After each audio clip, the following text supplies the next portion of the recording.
اور پھر خاص طور پر انسان رزق کے لیے دعائیں کرتا رہے، کیونکہ سارے خزانے تو اللہ کے پاس ہیں، وہ جب جس کو جتنا چاہے عطا کر سکتا ہے۔ اس کے لیے نبی صلی اللہ علیہ وسلم کی سکھائی ہوئی مسنون دعائیں بہت ہی بہترین ہیں۔ نبی صلی اللہ علیہ وسلم ہر روز صبح فجر کی نماز کے بعد یہ دعا پڑھتے تھے،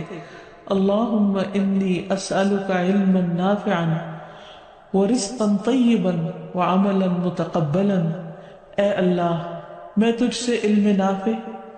طیب رزق یعنی پاکیزہ رزق اور مقبول عمل کا سوال کرتا ہوں، یعنی ایسے عمل کی توفیق دے جو تیرے ہاں قبول ہو جائے، تجھے پسند آ جائے۔ اور اس کے ساتھ ساتھ انسان کو حرام سے بچنے کی دعا کرنی چاہیے۔ اس سلسلے میں آپ صلی اللہ علیہ وسلم نے جو دعا سکھائی وہ ہے، اللہم اکفنی بحلالک عن حرامک واغننی بفضلک عمن سواک۔ اے اللہ، اپنے حلال کے ذریعے حرام سے میری کفایت فرما، یعنی مجھے اتنا حلال دے کہ مجھے حرام کی ضرورت ہی نہ رہے، اور اپنی مہربانی سے مجھے اپنے علاوہ ہر ایک سے بے نیاز کر دے، یعنی مجھے انسانوں کا محتاج نہ کر، کسی اور کا محتاج نہ کر، صرف اپنے خزانوں سے عطا فرما۔ پھر اسی طرح خاص طور پر بڑھاپے کی زندگی کے لیے وسعت رزق کی دعا کرنی چاہیے، کیونکہ جب انسان بوڑھا ہو جاتا ہے تو اس کے اعضاء کمزور ہو جاتے ہیں، وہ اپنے لیے خود کچھ کمائی نہیں کر سکتا، وہ دوسروں پر ڈیپینڈنٹ ہو جاتا ہے، تو اس وقت وسیع رزق کی دعا سکھائی گئی۔ فرمایا اللہم اجعل اوسع رزقک علی عند کبر سنی وانقطاع عمری۔ اے اللہ، جب میں بوڑھا ہو جاؤں اور میری عمر ختم ہونے لگے تو میرے رزق کو وسیع کر دے۔ اور اسی طرح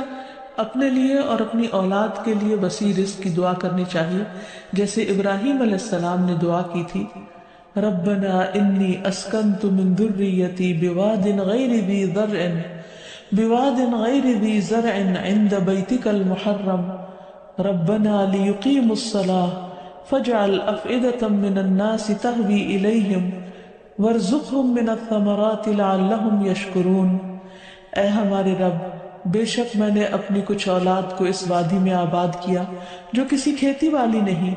تیری حرمت والے گھر کے پاس، اے ہمارے رب، تاکہ وہ نماز قائم کریں، سو کچھ لوگوں کے دل ایسے کر دے کہ ان کی طرف مائل رہیں، اور انہیں پھلوں سے رزق عطا کر تاکہ وہ شکر ادا کریں۔ تو اس میں ہم دیکھتے ہیں کہ ابراہیم علیہ السلام اپنے بچوں کے لیے روحانی رزق کی دعا بھی کر رہے ہیں، جذباتی محبت کی رزق کی دعا بھی کر رہے ہیں، اور پھر اس کے ساتھ ساتھ جسمانی رزق کی دعا بھی کر رہے ہیں